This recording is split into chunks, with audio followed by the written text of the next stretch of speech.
Қараталдың ұясы бар, жат жұрттыққа жаратылған қыздың қандай кінәсі бар. Әй керім боран белім, бағыңды ашсын барған жерің. Әй құрбым, майдай құрбым, бізді ұмытпай ойлай жүргін.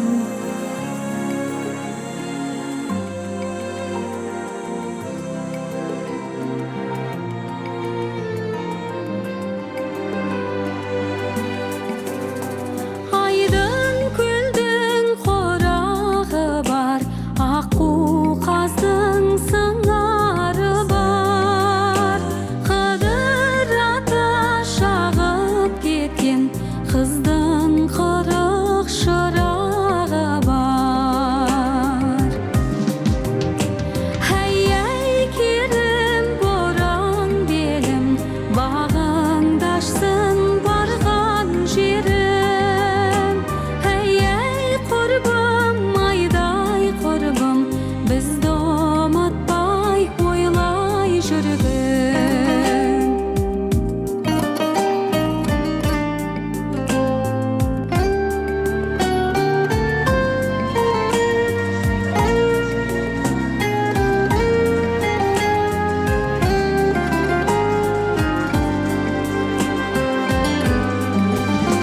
Арпа мекен, бидай мекен, төкпей шашпай жинай мекен.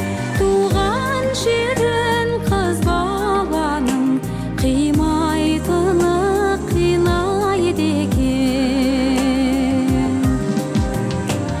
Әй керім деп сұраменді құда келді ағайын қуалап бет қалып қарекшісін құбаменді өсірсең отын өзгірей қыз баланың қысқандай қойдың бүгін ісқалаңы құдалар құрметпен қарсалай ұлы ойраулаға өз қалатты құдалар келе жатырда қайын ұсқаттыр. Өйне!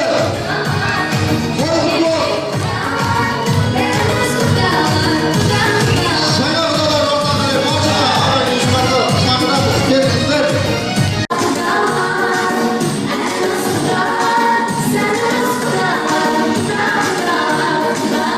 Жақсы құда болса, ай бетінде жарасады тек бірі. Төрімізге екі жақсыларымыз, мың жылдық туысқандарымыз, есімізге қарай келіп келе жатыр. Жақсы ұрпақ қостағайдар, қайда башымен?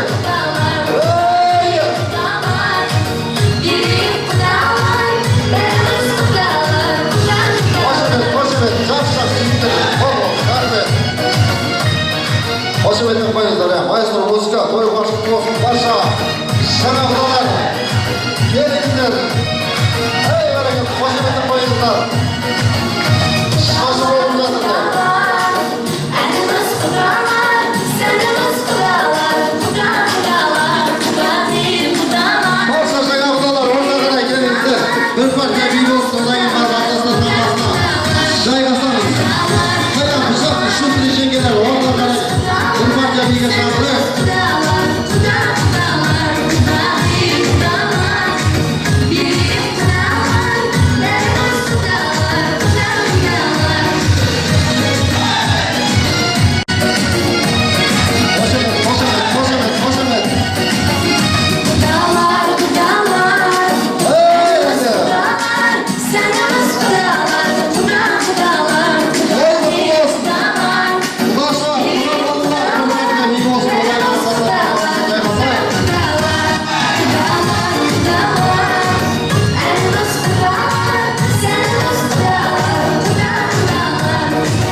ya, bir minutqa.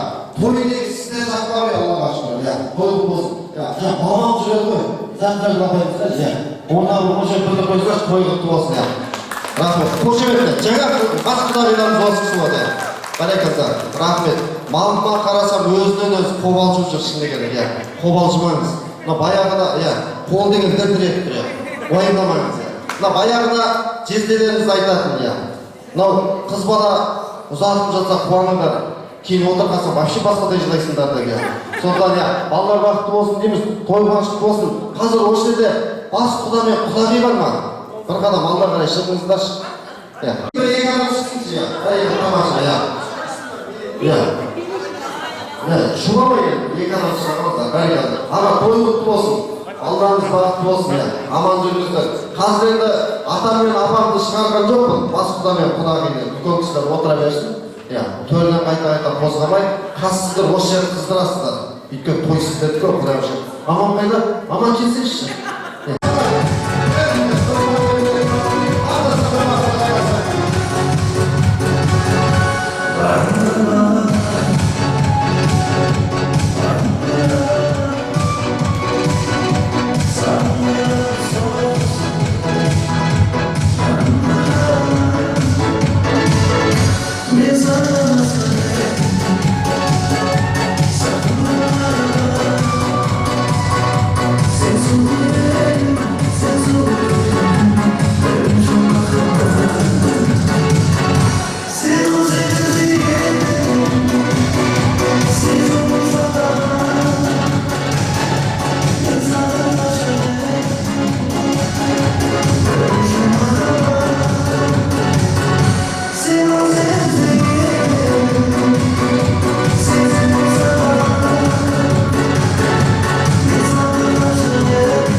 Жас-жасымызбен ағайынданып, бұйырса бүгінгі құдалығымызды, тойымызды, асылай келдіңіздер, төрледіңіздер.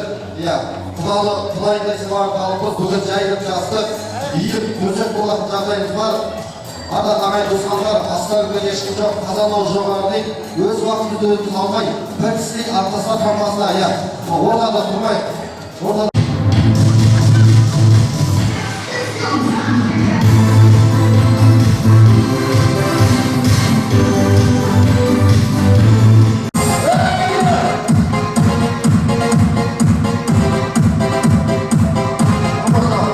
рахмет. Мынау елінде жүрегін мегіздеген, ел тұрса жасқанам елдерден, қасиетті қарсымей аманбысың елердің жүргенінен, ертөгін ассалаумағалейкум ақсақалдары елмеген дауылға сен бір емен, бармысың жайсан көңіл ағаларым, отбасыңмен тірегі сендіреген, ағама серік болған жеңгелерім қалай ұрпақ өмірге келістенен, аналарға сәлеммен ақ жауды Абылайдың ақ туындай желбіреген, қашан көрсең дастарханы жиылмаған, бір алдыдан басқаға сыйылмаған, ағайын жұрт тойлары құтты болсын. Бүгін дәм қалмасы үшін құйылмаған, өйткені осындай той бұрын соңды осы әулеттен басқасына бұйырмаған деп тойға қош келдіңіздер ағайындар.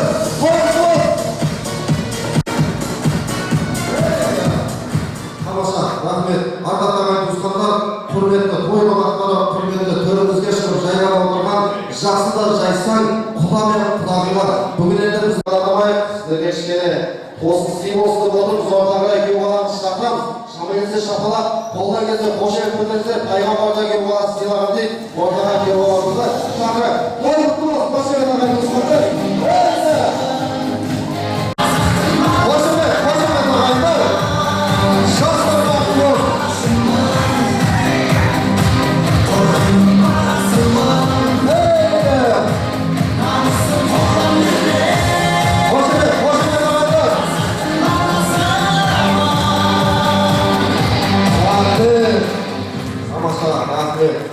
Нұрғали қатты риза болып тұршын, қандай шапалақ көрмеген я. Бұл қошемет көтеріп қойыңыздар жоғаларыңызға. Тамаша, құтты болсын бауыр, бақытты болыңдар. Ардақты ағайын туысқандар, құрметті той қонақтары, міне күйеу балаларыңыз осы. Арқардың алшып түскен асығындай, жүзінен қарап тұстар түсігіне түгілмедей риза болып тұресіз. Елді көріп, Аллаға шүкір. Той қуанышты болсын, балаларыңыз бақытты болсын дейміз. Қазір қызымызды, күйеу баламызды жалғызсыратпай, орта қарай шақырып алайық. Ота өзіне аруымызға жақсы қошемет болсын, қаламыздың белді видеоғы, гүлін видеоғын. Қошеметтеумен ортаға той құтты болсын. Бәрекет, тұра беріңіздер осы жерде.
Zaman басқа, заң басқа демекші, осы төрде отырған құдалардың ішінен жөн білетін, жол білетін бір жеңгелерін шақырып, осы жерде алдымен бір сырға салып алсақ деген қазақтың бұрыннан бүгінге жеткен дәстүрін орындап алсақ деп жатырмыз.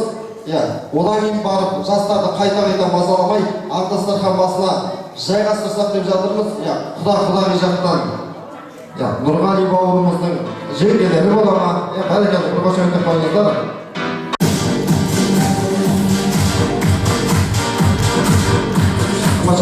Екі жеңгесін ортаға алғызып алдық, кішкене қызымыз тізе бүрсін. Бәрекелді, рахмет, асықпаңыздар. Бүгінгі осынау тамаша күнде Алланың қалауымен, екі жастың келісімімен қазақтың салт дәстүрі бойынша ботагөздей қыздарымызға сырға салуға келіп қалған жайымыз бар. Ең алдымен өзім таныстырып өтейін. Есімім Жансұлу, қайным Нұрғалидың жеңгесі боламын. Сіздердің рұқсаттарыңызбен сырға салу рәсімін бастайын. сырғамды салмас бұрын, ботагөзге ақ тілегімді өлең жолмен арнайын.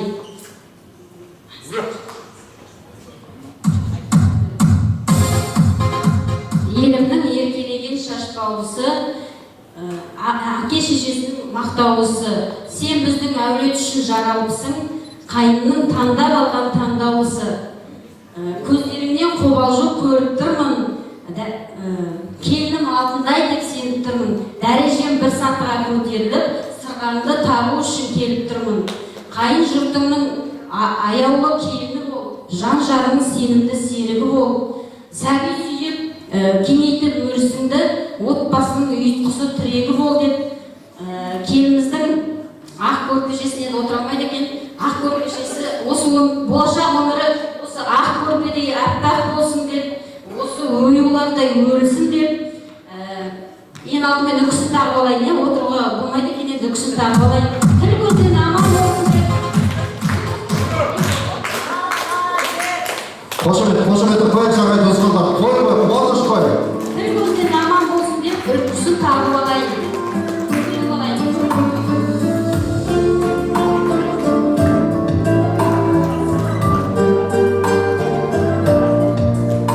Ал енді оң қолымен, оң құлағынан бастап сырғамды тағайын. Өзіме жақын болсын деп.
Бәрекелді, рахмет көп. Той қуаныштарыңыз құтты болсын. Бұйырса міне ботагөздей қызымыз сырғалым аталып жатыр. Қазір қасына күйеу баламызды шақырып алайық. Мен күйеу балаға кішкене жақындайын. Ортаға рахмет. Құдай қаласа міне ботагөздей қызымызды елдің алдында халықтың ақ батасымен, үлкендердің тілегімен ұзатып алып бара жатсың. Құдай қаласа бақытты болыңыз. Құдай қаласа ботагөздей қызымызды қалай еркелетесің? Каждый шаг айтып отыршы, ботагөзге жеткенше. Сіздер қошемет отырып қойсаңыздар, жаңа той құтты болсын. Ботам дейді. Иә. Алтыным. Алтыным дейді. Жаным. Жаным деп жатыр мына жақта. Қошеметтер қойыңыздар, той құтты болсын. Любимая. Любимая. Красивая. Красивая. Қошемет. Көріп алғанда болмайды.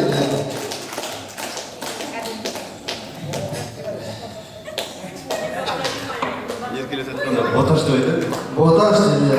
Ей бәрекет, ақылына қылды деп той құтты болсын.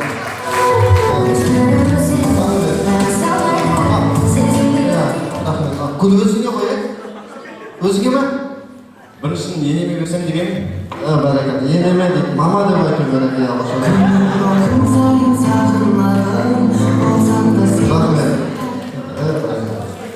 Екіншісін мен жаным. Жаныма. Рахмет.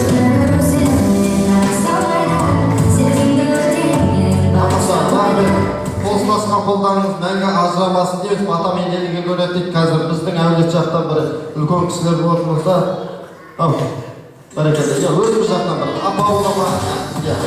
үлкен кісілерден бір кісі бір ата беріп жіберейік, одан кейін барған дастархан басына жайғасақ. Ал Серік аға, дастарханға отырмай тұрып, мына қос қуаныш, қос балаңызға батаңызды беріп жіберіңіз.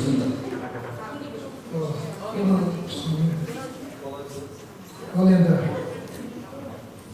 Ботагөз біздің күйеуім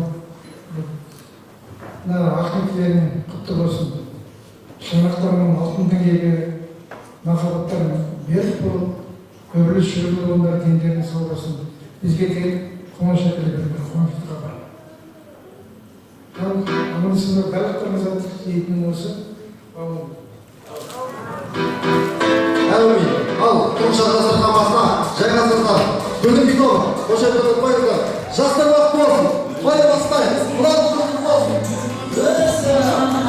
Шам тұрған шамдарындай, сені алғаш көрген кезімде қайран болып қалғаныма. Маңғарым ішінде менің таңдап алған кәпірім, қазіргі сәтте менің бақытты шақтарым. Сені көріп іздеп жүріп тапқаныма.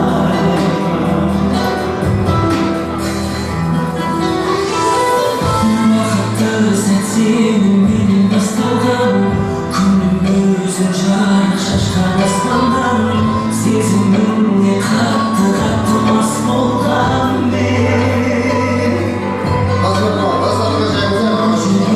Мәңгі сенің тұратым, күнімде жұлдыздардан қорадым, сендей жанды қолды жай сұрадым мен.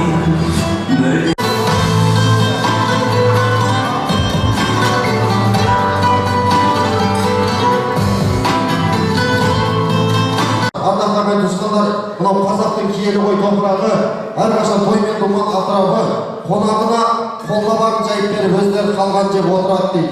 Осы дастархан барымды көрсетейін деп емес, Құдай бергенде бөлісейін деп жайған дастархан. Мақтанайын деп емес, тойын бөлсіп шаттанайын деп жайған дастархан. Олай болып болса, Құдайдың алдына бүгінгі той қонақтарының алдына ыстық дәм, алдарыңызда сөйлеп, желіп, қазақтың жыр жоралғысымен тартатын боламыз. Дастарханнан кішкене ыңғайлап алып жүріңіздер. Той қуанышты болсын.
Ұстаған бас бұламыздан елердерінде көрген ойын дәміне бата тұрап алайық.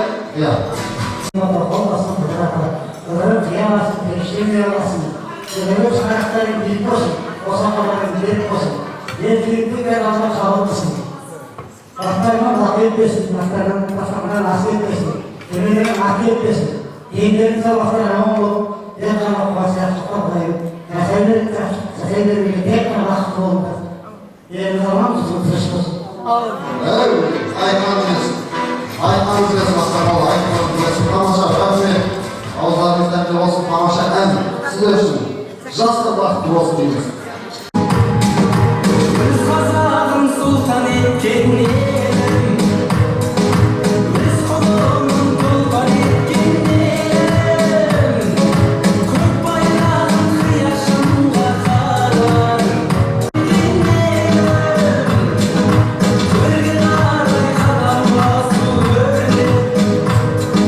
Шынын айтсам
құрметпен орта қарай шақырамын, келіңіздер. Той қуанышты болсын, біздің әулеттің үлкендер ортада. Әйне бірінші дегенсе, шақырыңыздар,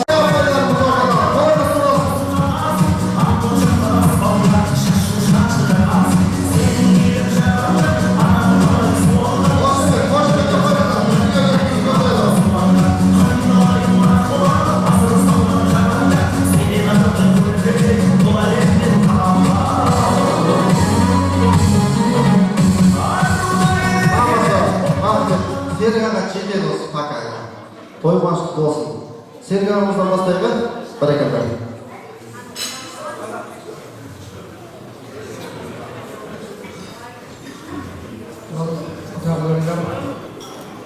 жаңа бірінші жылдан кейін Ботагөздің мамасын ағасы боламын. Үлкен менің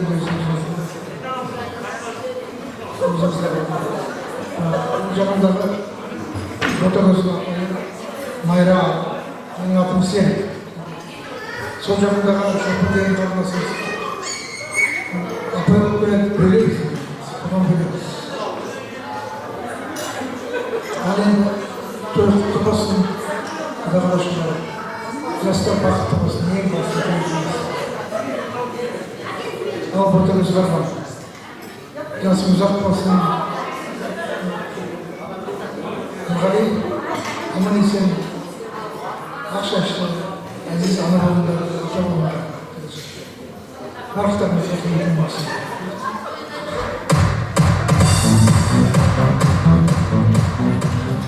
Құрметті қауым, құдалар, міне 100 жылдық құдалап жатырмыз. Келген қадамдарыңыз қайырлы құтты болсын.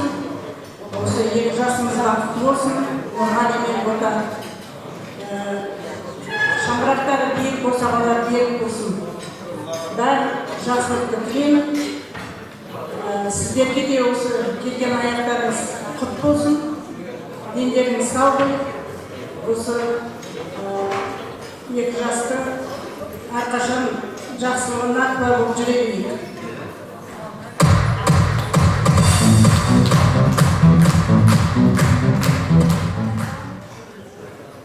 Құрметті құдалар және тойға келген қонақтар, той құтты болсын құдалар, қадамдарыңыз құтты болсын. Осы екі жасқа тек қана сіздердің жақсылықтарыңыз бен бақыттарын берсін. Үлкен отырған ата-әжелердің бақытын берсін. Өмір жастары ұзақ болып, жолдары ақ болып, тек қана бақытты, ғұмырлы, елімізді бір жақсы бір отбасы болсын. Бүгінгі тілейтін тілектеріңіз айтылатын арнауларымыздың бәрі осы екі баланың бақытына жолдау болсын. Аллам соны Алла құлағынан шалып, сол орындауына нәсіп етсін. 1000 жылдық құда болайық, 100 жылдық күйеу болып. Үрлі шүрлі балалы жаңалы отбасы болсын. Ботагөзде көп баланың ортасынан шыққан, бәрімізде көп балалы. Көп балалы үйден шыққанымыз, сол үшін тек өмірлі шүрлі болсын. Бақытты болыңдар. Ал құдалар, сіздердің құрметтеріңізге алымдың алтауызын айтып берейін. Қабыл алыңыздар. Жасылдан ойы ойдырсам, ұлымның үйін толтырсам, ұлықты жерден қыз алып, қайнене болып отырсам, қызылдан ойы ойдырсам, қызымның үйін толтырсам,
тамаша.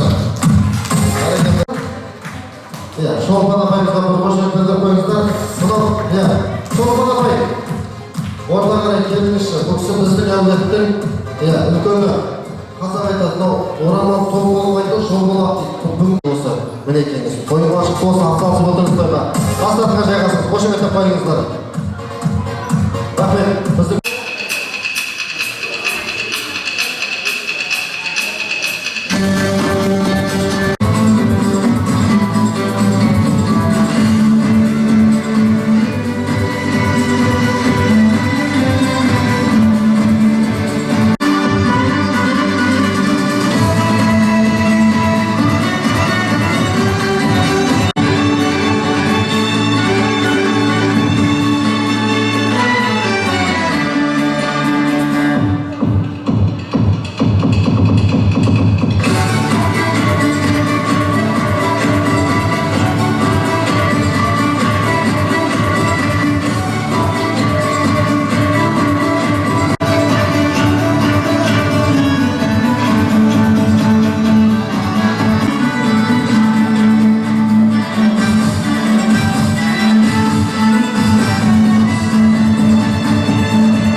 туысқандары бұрыннан жалғасып келе жатқан сары сүйек құдалар Сәулет Бақыт Камалхан, Нұрлан Күләш, Гүлбаршын құда билеген екен. Барша сары сүйек құдаларды онда қарай шақырамыз. Самай десе кімге тыңдап отырған екенсіздер.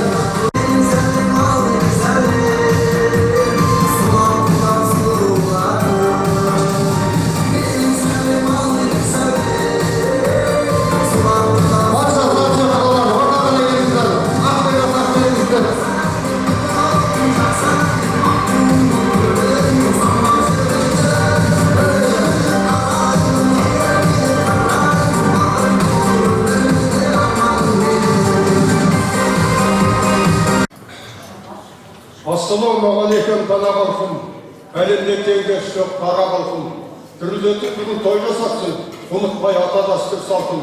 Шойын деп қорыс қарныға үстелде отыр, ол мында бірігіміз бірі алтын. Жақсысы жарымын істеген халқым, жақсыдан сөз шықпай мәнен қалқым.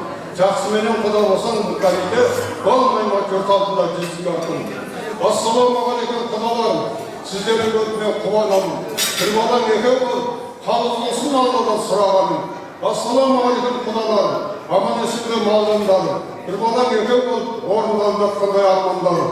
Орындала берсін армандарыңыз енді. Ал енді тойға келген көпшілік сіздерге осылай жақсылық той болсын. Той болсын үйлеріңізде әрқашан.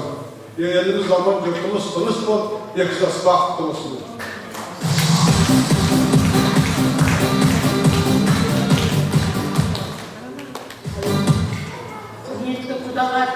Көзден алған оңдарыңыз құтты болсын, екі балаларыңыз бақытты болсын, үлкеннен үлгі алып, кішіге ел болып, ұлағатты болып, инабатты келін атансын, шаңырақтары биік босағалары болып, өз құрбыларының алды болсын, бақытты болыңдар.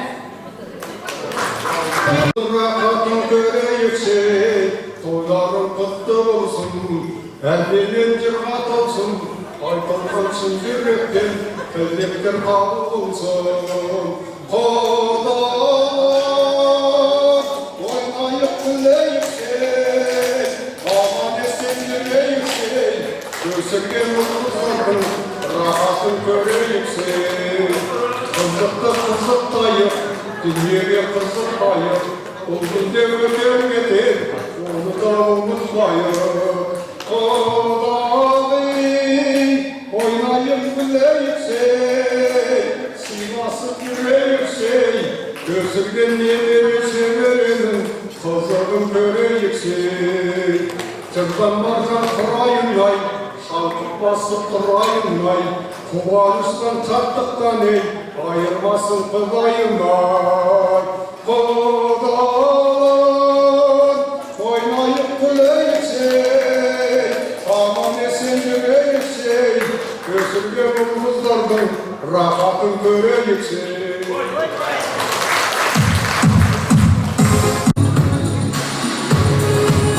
Tamam.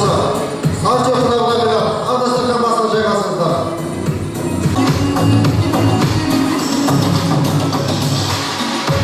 Afganistan o'shalar Uganda yo'l geldi dərimiz toyda жүріп өшіру керек. Тойда ойнап жүрген шығарсыздар, сол o'shalarda ойнап бүгінгі таңда осы абайымыздың арнайы бүгін тойға алған сыйлықтарын сіздерге пейіл қойып алдыға тартып жатқан. Соны қарап берейік деп тұрмыз. Олай болмаса басына қол көтеріп орта қарай келе қаласына деген әріп тауып жатсаңыздар.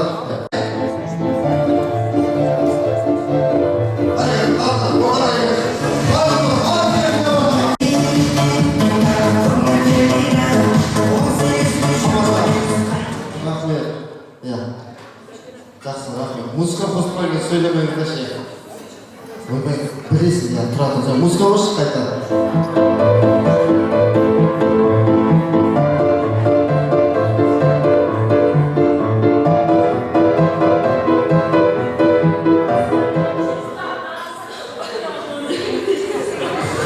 Не дейді? Дұрыс, 30-дан асып барам, тамаша. Бір куплет шырқап жіберейік. Жақсы өші жасады.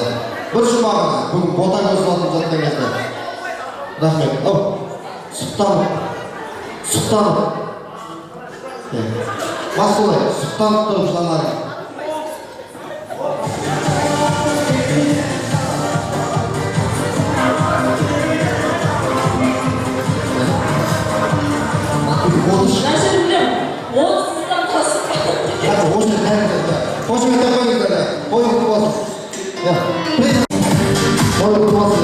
Рахмет. Тойған шықты болсын. Әулетте кім боласыз? Ботаның жақын досы бол. Ботаның жақын досы. Атың кім? Жансая. Жансая қошай көтіп қойсыздар. Ботаның жақын досы деп жатыр қошай.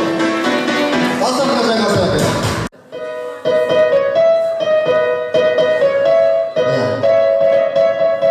Қайыр. Құдағы екеніңіз отағын. Ал билеп.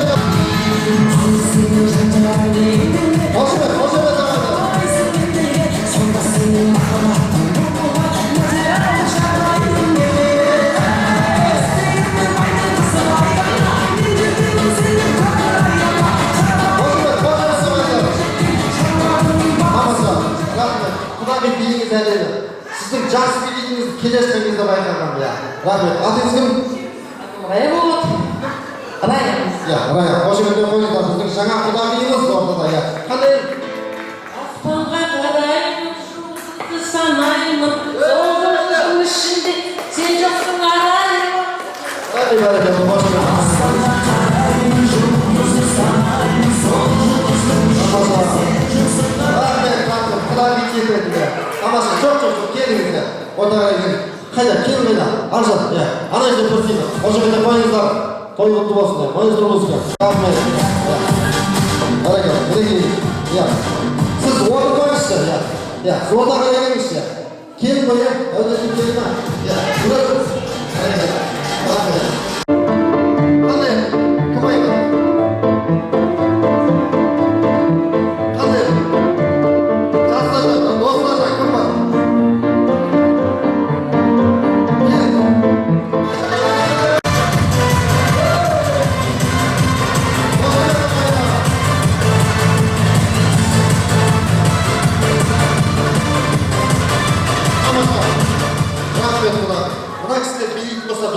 ашайын деп тұрып я. Биден жаспаса я, сразу айтайын. Тамаша. Қандай? Бара алмадым басына. Бірге шығарсың.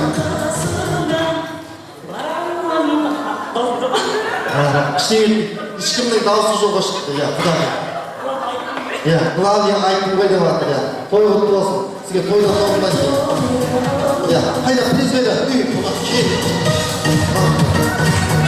Әңмен жіберіп ұсынады қой, я. Бақы, пластасына жайғасын, құдағи. Қош өтір қойдың құдағи. Рахмет. Келесі.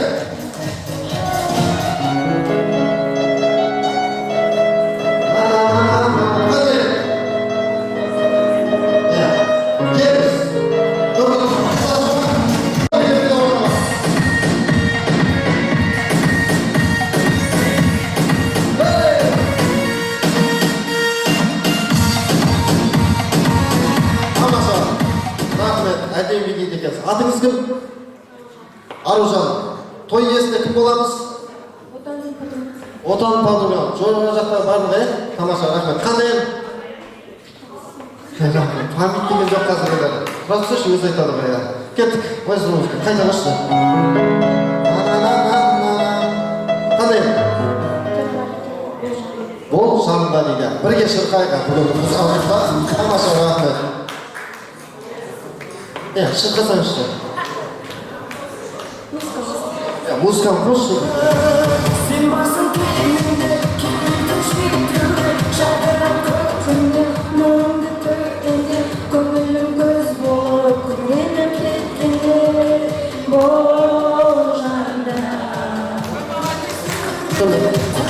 Қошымда қойында, тамаша. Сізге. Рахмет. Қазір қажайғанда.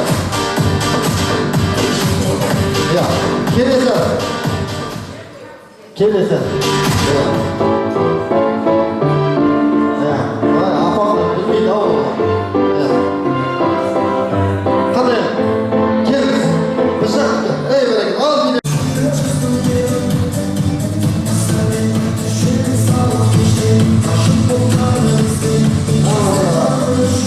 Harekatlar. Mikrofon qo'yamiz ya. Rahmat. Qanday? Ey barakat. Al birga so'kay. Olayık şarkından tanız, kalbimde kalıp bilir, ortada bir vals. Ey barakat. Çık. Nasıl kazanıyorsun? Boda özün paduşkalarına rahmet edin. Екі şarkı tek bedeni saptırgan. Tamasa rahmet. Kelesi. Қалай? Кеш қой. Қошыңыз оқыңыз.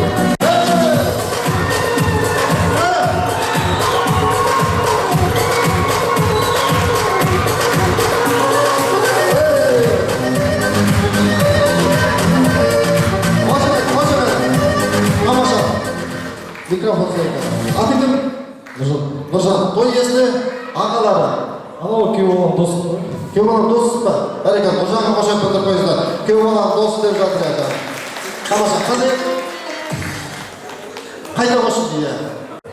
Сол бірісі.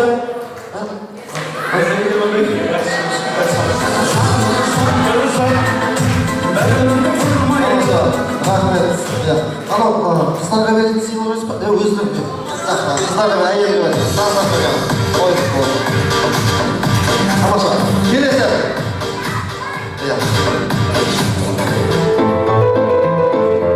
Қандай?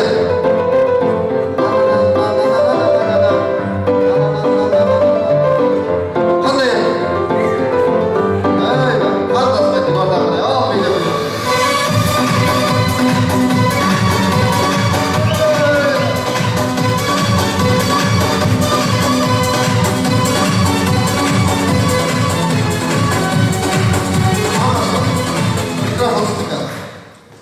Қандай? Ой, қайта болсын.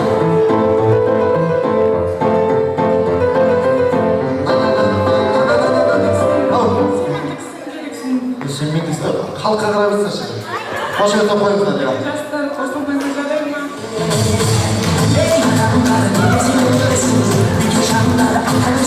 Тамаша, рахмет. Тапқанға рахмет. İşte bu söylemеген тапқан. Қошемет қойыңыздар, дастарханға.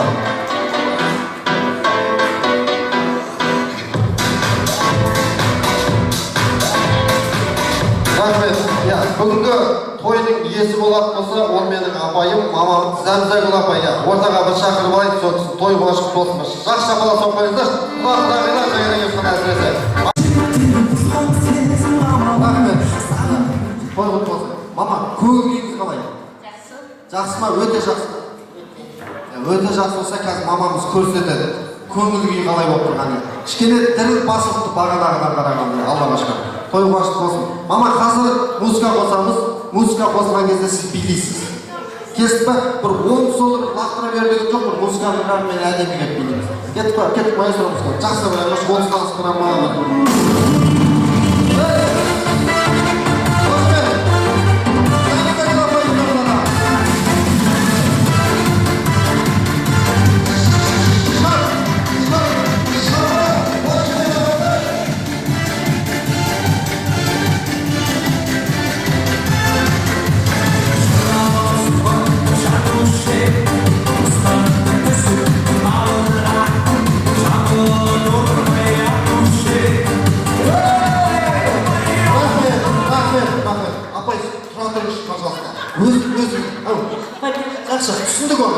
Түсіндік оны, жеке шақырды.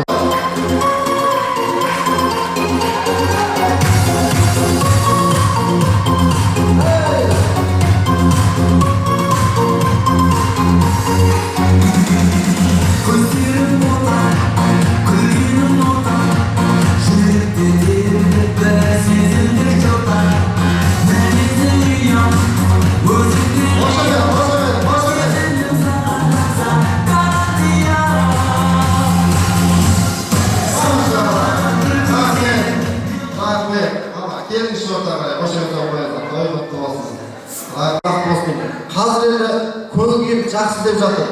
Жаңа бұл репетиция болған. Просто жаңа кесіп қойып, қазір тура жаңа билеп, просто одан қаттырақ билесіздер, жаңа құдалардың баршасын ортаға алып келесіз. Кесіп па? Ал барша жаңа құдағылар, аттарыңызды атап, үстеліңізді үстемейін, аттек арнасына шақырам. Ал кеттік мама, қойыңыз мұзға.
Төлге шыққан қадамдарыңыз оң болсын, құтты болсын, берекелі болсын дейміз.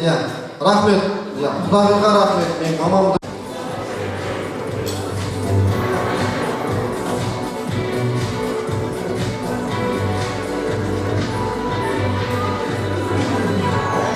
Muhammed Mustafa Mustafa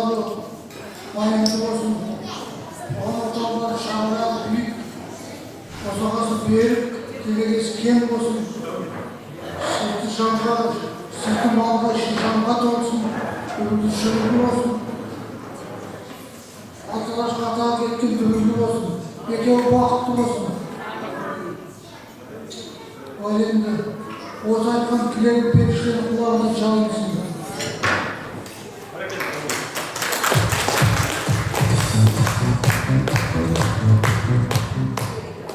Adayında ikhlas kudret çağıran bir posağına bir posun Ankara'nın da derecesin kabul söyleyecekleri hep karakterle karşı böyle dağların vermez o hatırayla ayırmasın karakterle bir posağına bir posun ne de bir postu bir rastlı olmak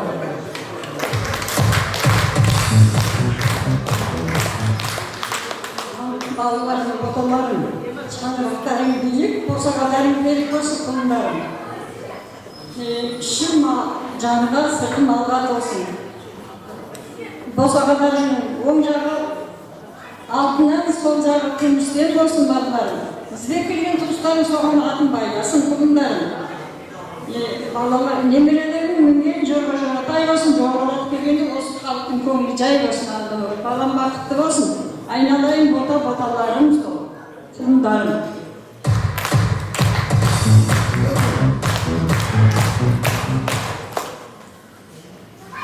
Нұрғали Ботагөз көтергелі тұрған шаңырақтарым бек болсын, босағаларым берік болсын. Әр уақытта бақытты болыңдар, бірін-бірін сыйлап, қадірлі болып, біріне-бірін жақсы тілекпен жақсы болыңдар. Екі жақты бірдей көріп, екі жақтың ортасында бірдей болыңдар. Әр уақытта аналарыңды қалай көрсеңдер, апаларыңды да солай көріңдер. Құлындарым аман болыңдар, дендерің сау болсын. Кеш жарық қойшы қауым, бүгінгі үлкен тойдың үстінде бас қосып отырмыз. Екі жас шаңырақ көтеріп отыр. Алыстан келген, жақыннан келген ағайындар осы екі баланың бақыты үшін сіздердің алдарыңызға құдалық рәсімін өткізіп, сырға салу рәсімін өткізіп келе жатқан жайымыз бар. Өзімізге келетін болсақ, мен осы әулетке 28 жыл құдағимын. Немере сүйдім.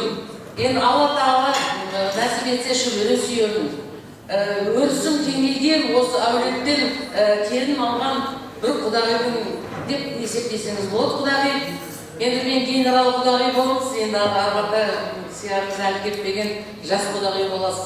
Балдарыңыз бақытты болсын. Қызыңыз барған жерінде тастай батып суда сіңсін. Өгірлі шүгірлі болсын, өздерімен өздері өсіп өнсін. Ең бастысы екі жасқа дейін біріңді-бірің жақсы көріңдер.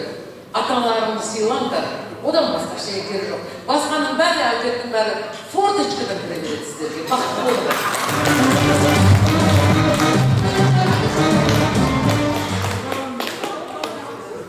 Ау, келе бай. Құда жекжат, туған туысқандар. Бүгін Нұрик пен Ботагөздің қол ұстасып, үлкен қадамға аяқ басып отырғанына шын жүрекпен өзім құтты болсын айтамын. Бәрілеріңіз бақытты болсын. Өмірде алдарынан ақтың күткен, болашақтарының өмірлі жақсы бір семьяға өсуін өзім сенемін сендерге. Өйткені бәріміз осы ұрпақ осы семьяға, бәріміз осы үйге, осы шаңыраққа келіп осы үйден бәріміз бақытты өмірлі шүрлі болып жатырмыз. Сендерге де өзіміздің жолды беремін, бақытты болыңдар. Үлкен кісілер аман болсын, құдағилар аман болсындар. Мына үлкен генерал құдағилар айтып жатыр ғой. Енді ары қарай да жалғастырасыз құдағи. Енді әрі жалғасы болады ғой, 1000 жылдық, 100 жылдық деп жатыр. Содан екі балама бақытты деймін, бақытты болыңыздар.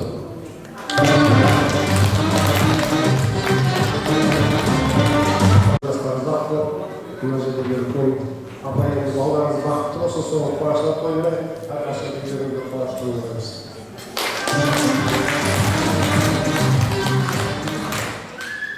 Ассалаумағалейкум, бүгінгі той шоу қауым, тойларыңыз құтты болсын. шаңырақ көтеріп жатқан балаларымыз бақытты болсын. Қыз бала өріс дейді, құдай өрісіңіз кеңіп жатыр. Осы балалардан ұрпақтарыңыз тарай берсін.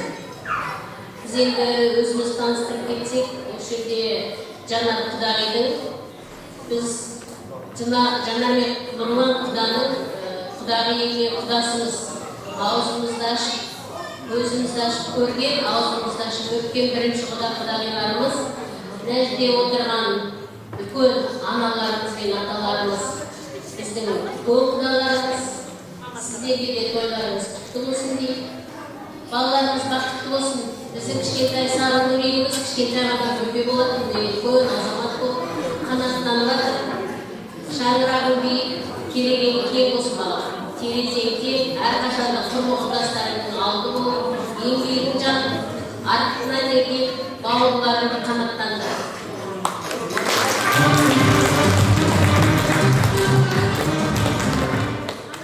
Қайырлы кеш, бүгінгі қуанышқа жиналған туған, туыс, тура, жекжат, өлбелер, ізден жақын кісілермен рахмет деп ойлаймын. Таныстырудан бастасам, біздің әулетімізбен, біздің жанұямызбен таныстырсам, өйткені ақылы бастап кетті, одан бізден шығарып шыққа сыртынан мамасы ғой, апайлары деп жатырмыз. Біз өзіміз жақын таныстырып өтсек, Нұрғали біздің сарқан ақсақал бабамыз біздің бабамның сол кісінің баласы осы екі кісіден қараған 8 баламыз, 8 баламыз, оларда көп баламыз еді, біздің қалатында көп баламыз еді. Сол 8 баланың ең үлкені мен боламын. Нұрғалидің әкесінің үлкен апайы мен, Нұрлан, біздің екі қызымыз бар, үлкен қызымыз Диля мен Ернат осында, Диля мен Ернат, бұлардың мен апаларымен, мамаларымен, мен сүйікті құдамен құдағиларын нәрселер осы семейдегі. Біз үлкеніміз. Енді менен кейін дәурен болған, дәурен қазір ортамызда жоқ. Дәуреннен кейін Гүлнар мен. Олар бала-шағалары бәрінен қалды. Шаққа көтере тапсырмақтарсыздар, Гүлнар үшінші. Одан кейін Гүлнардан кейін Құралай, Кежар, Құралай Кежар. Мен оны кештімізді мен бәрін айтып өзім тұмардағы мен өзім шеше қалып көп тұрып, жақта өлі-өлі мамасы біздің көп-көпірде деп отыр. Бұл кісілер менің әкемнің ең үлкен құдасы, құдағилары. Мына кісілер біздің үлкен құдағилары болса, мына кісілер менің әкемнің үлкен құдағилары. Енді одан кейін Сәкен ағамен өте шықпайды. Мына кісілер менің папамның туған інісі Ақжардан деп отыр, жеңгеміз өте бақайды. Әкемнің Сәкен ақсақалдың мына кісілерден сұрап құдағилары сіздерге солай отыр. Мен осы кісілер Ақжардан деп отыр, бас құдамыз менің әкемнің орнына келген Сәкен ағам.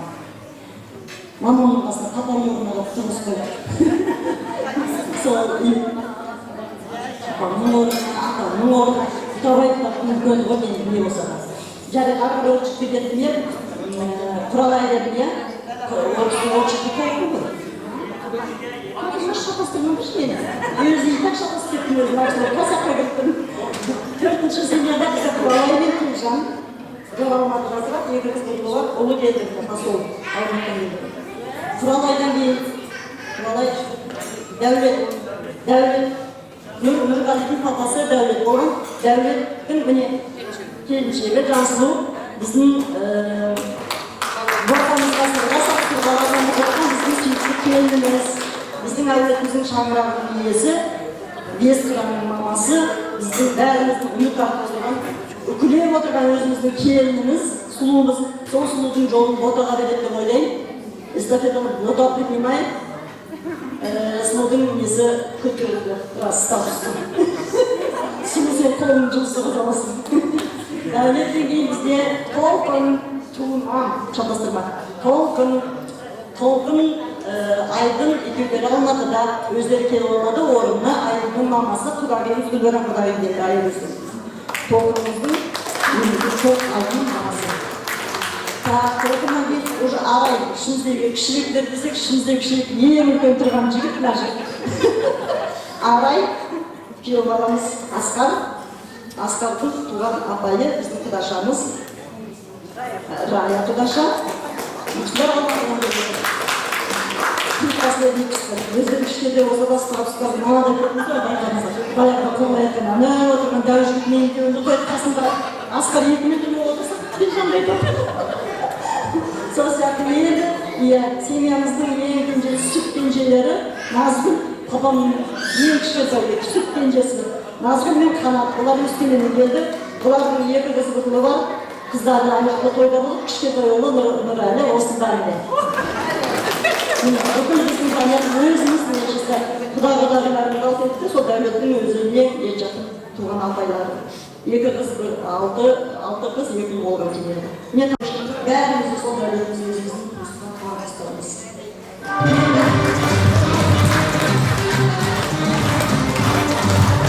алла болса бәріміздің жиналып отырған себебіміз 2 жас шаңырақ көтеріп жатыр не тілейміз енді өзімізге деген жақсылықтың бәрін осы балаларымызға тілейміз солай ғой бір шаңырақ көтеріп бір жанұя болып келе-келері тең босағалары бет болсын бақытты болыңдар жандарым жерге шыға тиетін күндері наверное біз де сөйтіппіз в общем былай болып бәрімізде сондаймыз сіздер де оған етпеңіздер өзіміз де жерде өмірге өзімізден ашылмаған солай ғой өзім сөйтіп ойлаймын міне ең жақын достарым отаныммен қалайтын достарым қайда отыр аягөзге келді мұштабай алла қорқып өмірге жасап достықтар мәңгі болсын балалар осылай жұптарын жазылмай әрқашан да бір-біріне осылай көмек көрсетіп әрқашан бірге болыңдар молодцы ары қарай вирусқа кеткен үстін аягөзге жоғарасыз жастар бақытты болсын солай ғой ендігі менен тағы сөйлесіздер мен айтайын деген сөзді бәрін өздерің айтып тастадыңдар деймін неме айтамын айтпайды бірақ сізбен танысқанымда қуаныштымыз бізде ұл бар сізде қыз бар деген әңгімемен келіп қалған себебіміз бар еді енді тілейтінім бақытты болсын 2 жасыңыз құрған шаңырақтары биік болсын керегелері кең болсын Нұржан мен сені жақсы көремін ғой балам әрқашан да жақсы болыңдар келін екеуің ботажан екеуің сол бәрі сендердің бақытың үшін бәрі жүгіріп жатқанымыз осы қуаныштың бәрі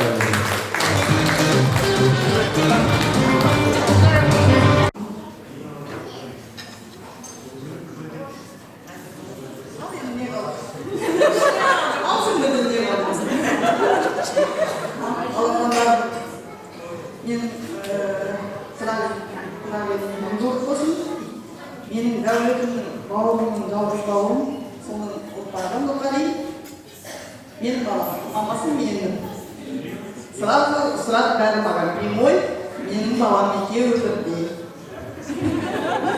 балапандарым қуаныштарым ортақ алтындарым ақ жол қалғанның бәрін әйеліңіз айтады жабықтап келген ұрпақтарым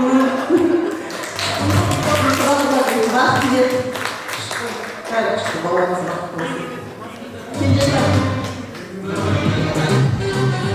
жиналған қауым рахмет жаңа таңдаған бір жақсы тілектер айтып жатыр әке шешелеріміз бақытты болыңдар қайда жүрсеңдер де аман болыңдар жандарыңда достарың аман болсын қолғанат болсын өздеріңе аман болыңдар құран күндер жақсы тілектер айтып жатыр бақытты болыңдар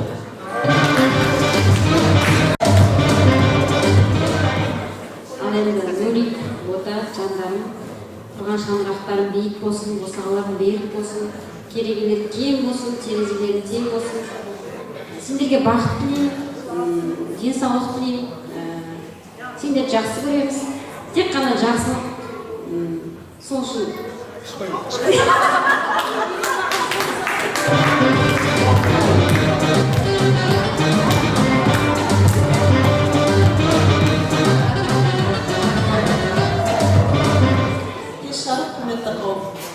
бүгін Нұрғали мен Ботамыз бас қосып жатыр.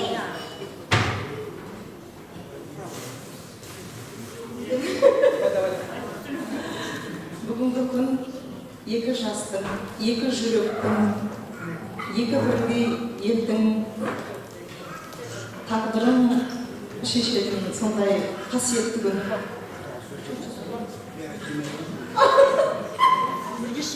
Балаларымыз бақытты болсын. Біздің елде ұлымыз ер жетіп отырса, сіздердің елде қыз бой жетіп отыр. Біздің ұлымыз өзінің өмірлік серігін іздеп, ботамызды тапқан екен, сол сіздердің қыздарыңызды құдалық алдыларыңыздан өтіп, сырғасын салып, қыздарыңызды сырғалы матандыруға келіп отырмыз. Балаларымыз бақытты болсын, жастар ұзақ болсын, шаңырақ көтерейін деп отырған шаңырақтарын киіп, босағалар болсын. Балалардың бақыты үшін.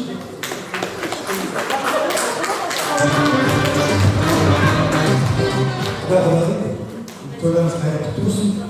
Енді 2 жасқа дейін шаңырағы биік босағасы берік болсын. Короче, сізге әрқашанда аз отыр.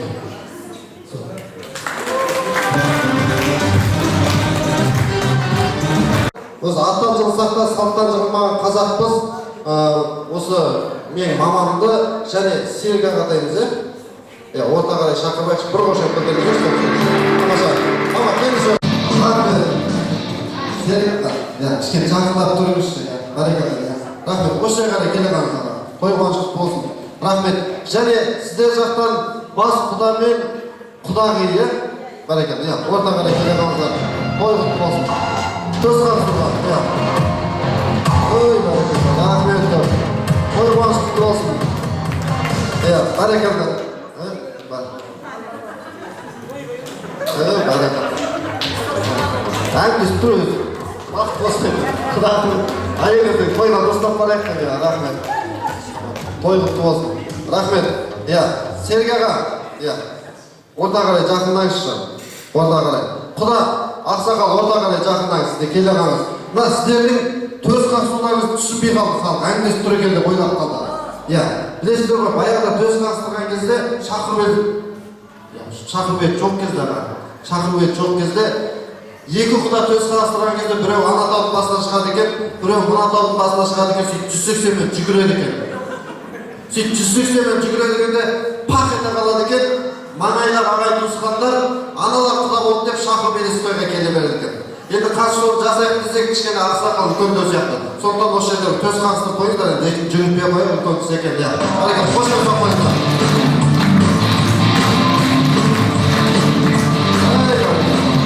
Тамаша, рахмет. Той құтты болсын. Кішкене халыққа қарап тұрайық. Жақсы, өзіңіздің қызсыз ақсақал. Рахмет, жақсы келе қойыңыздар, орта қарай. Енді бұл кісілер енді әйел адамдар еді. Қызымды құшақтай береді. Қызым, бұл кісілер актриса қойдайды. Аллаға шүкір, қызды бұл кісілер. Рахмет көп.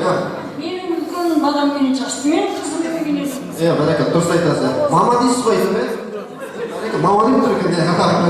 Төс қағысты медсестір қойыңыздар сіздерде. Ырым ғой қазақ. Менің үлкен баламмен жасты, мына балаларыммен жасты. Соны құда менің қызым деген сөз.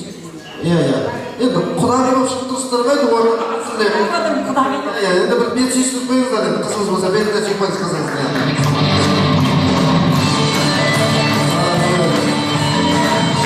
Ертаңымызға шапан, камзол, қазақтың жөн жоралғысымен, бұрынға көрінген нәрсемен қошеметтеп қойыңыздар.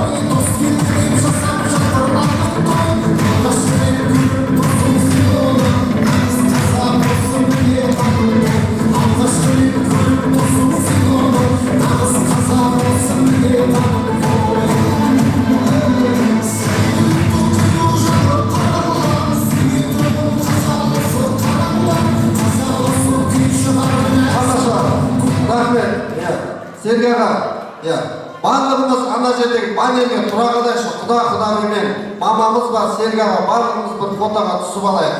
Жақындап бірекемей. Жастар болсын, қойып болсын.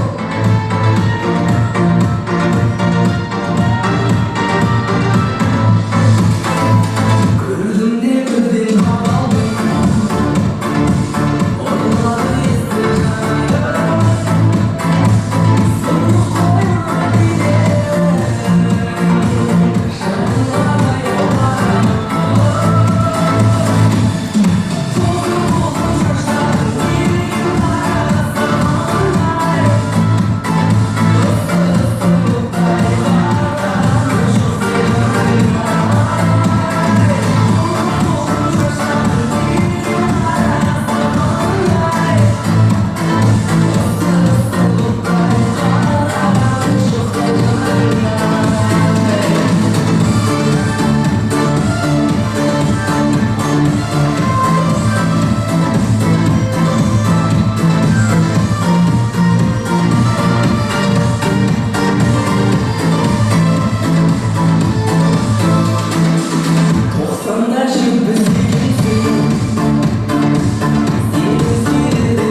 азаттың жөн жаралысымен тартамыз. Құда дегізген, құйрық бауыр жемесе, несіне құда дегізген деп, Алланың құрметіне, құйрық бауыр тартамыз. Бір егіптен келеміз, осы ақын шығармайын алып қойыңыздар, сіздер жатыр.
Арман қарай жалғасын Ботагөздің аға жеңге апай шешелерін құрметпен орта қарай шақырамыз.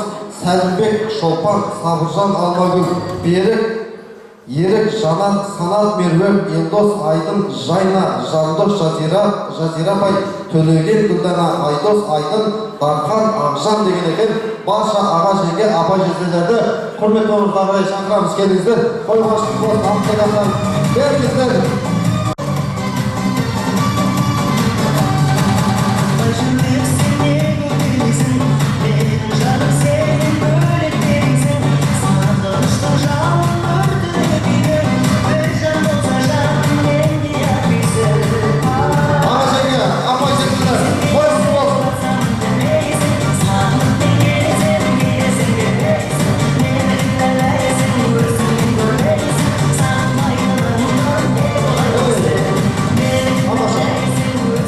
рахмет көп.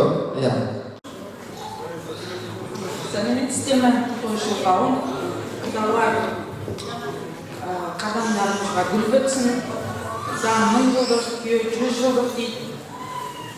Мен өзімді таныстырып өтейін, мен осы үйдің келіні боламын. Осы әулеттен. Мен келін болып түскен кезде ботагөз кішкентай қыз болатын. Өзімнің алдымнан жүгіріп шыққан осы кішкентай ботагөз болған. Ал боташка, басыңа бақ болсын, денің сау болсын.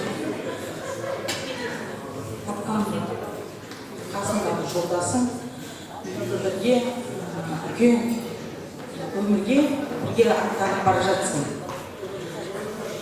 Бақытты болыңдар. Дендерің сау болсын, шаңырақтарың биік болсын, керегелерің терең болсын. Бәрі жақсылықты тілеймін. Келесі жылы осы қауым бәріміз бесік тойда кездесейік. Келесі жылы бесік тойын тойлайық. Бәрі жақсылықты тілеймін саған, жаным. Екі жақтың да сыйлы болыңдар. Алтын көпірді салып отырған сенсің ботагөз, екі жақтан. Тек жақсылықты тілеймін саған. Жаным, бақытты бол. Бақыттың ішінде бәрі келеді.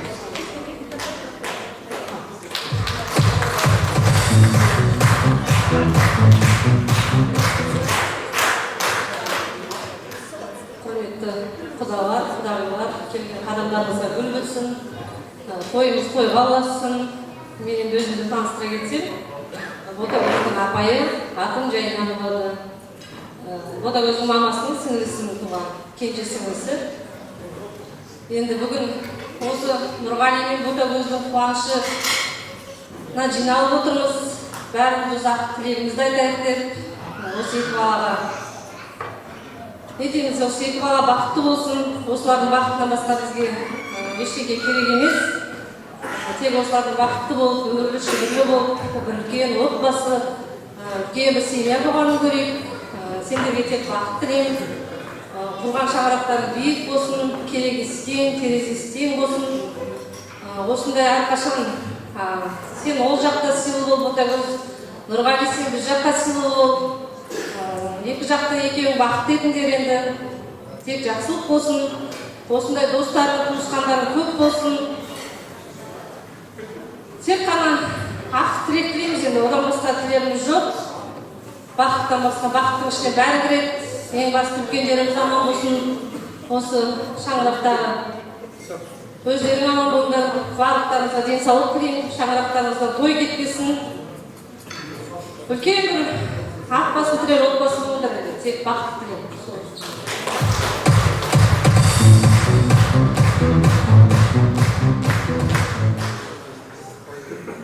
Қайырлы кеш, құрметті құда-құдағи туысқандар.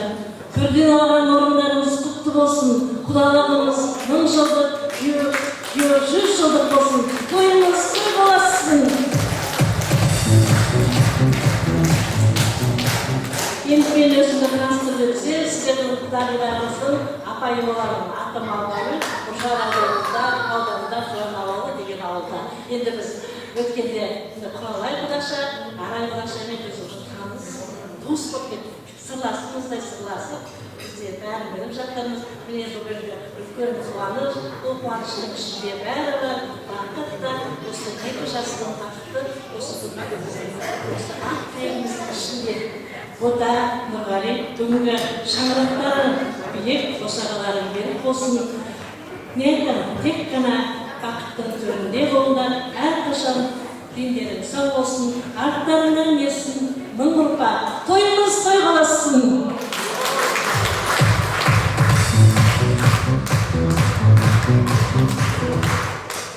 Саламатсыздар, қонақтар, құда-құдағилар, тойға келген дос-жарандар, туыстар. Ботагөз, Нұрғали, көтерілген шаңырақтарың биік болсын. Бақытты болыңдар өмірде, тату тәтті болыңдар, сыйлы болыңдар. Үлгі болатындай үлкен семья болыңдар. Тек жақсылық тілеймін, барлықтарыңыз аман болыңыздар. Құда-құдағилар, келген қадамдарыңызға дем кетсін, құдалығымыз 1000 жылдық болсын. Ал енді бүгінгі тойымыз құтты болсын. Ботагөз бен Нұрғалиға тілейтінім, тек қана ұстасқан қолдарын ешқашан ажырамай, қандай жағдай болмасын, ешқашан ажырамай, алдыға қарай ғана жылжып, бір-бірлеріне демеу болып, тек қана жақсы жетістіктерге жете беріңдер. Осы жерде отырған барлықтарыңыздың отбасыңызда тек жақсылық болсын, әрқашан бір-бірлеріне демеу болып, Ботагөз әулетке енді сіңіп, бағың бес елі болсын. Тек қана бақытты болыңдар. Барлықтарыңызға денсаулық, бақыт, сол бақытты көретін уақыт тілеймін.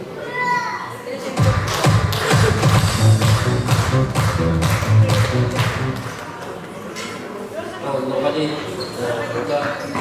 бүгінгі тойлар құтты болсын, дендері сау болсын, бақытты болыңдар, өмірде шүбірлі болыңдар, бар жақсылық тілеймін, тек бақытты болыңдар.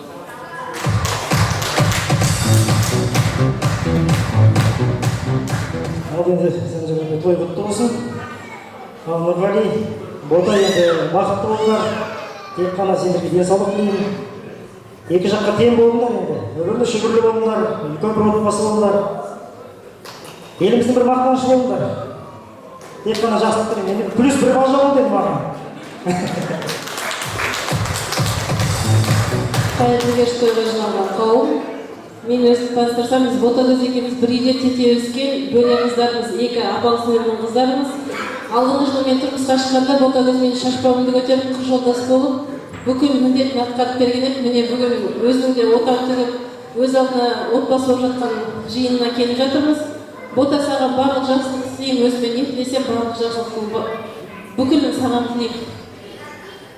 Емесе де бұл менің жаттағаным, өлең еді жастайынан саттағаным. Бүгінгі дәл осындай қуанышта жүректен лебіз жырды ақтарамын. Айналайын Ботагөз құтты болсын, келін боп міне қадам аттағаның. Сен үлгісің өнеге, қызсың ғой сен, тәрбиесін көргенсің ақ маманың. Отбасы болып жатырсың, дәл мінекей ара жігін білгенде ақ қараның. Әрдайым сұлу болшы, кербез болшы, сүйсіндіріп қараған жатшанарың. Мен өзіңдей әпкемнің барлығына шынайы жүрегіммен мақтанамын. Осындай туыстың ортасына кеп отырған отырысқа шаттанамын.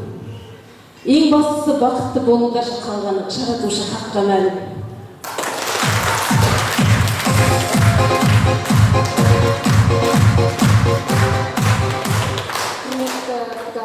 Келген қадамдарыңызға гүл өтсін, Нұрғали, Ботагөз, сендердің шаңырақтарың биік болсын, керегелерің кең болсын, отбасыларына тек бақыт тілеймін, тек осындай жақсылықта ғана жүздесейік.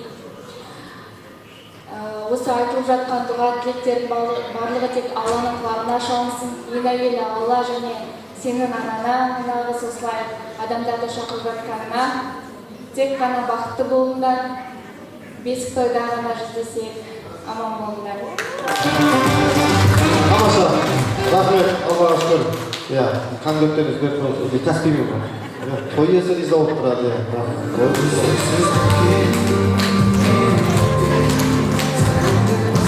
Рахмет. Айтқанда барғанда күнгі жүрген апай, риза болып тұрады. Иә, ресторан тегін емес қой пайдалы. Жақсы.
Берсек араға берді. Тамаша, той құтты болсын. Жөнден алысымен дастарханнан кішкене ыңғайға орын берейік. Тойбастар тамағы басшы шаңыраққа осы той жұмысты болсын достардар. Той құтты болсын.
Кезіндегі үлкендер тойбастар әнін айтып жатушы. Сол сияқты осында жүр жас келіндер бар, жас қыздар бар, соларға үлгі болсын деген ниетте қазір төрде отырған үлкен кісілерге қарай жақындай, енді ашығын айтқанда жаңа құдаларға қарай жақындай, ауылдың алтауызы аягөз жақтың бір әнін естейік. Одан кейін барып тойбастар табағын ашуға рұқсат. Қыздар екен ай, сізде қыз бар, біздерде ұл бар екен ай.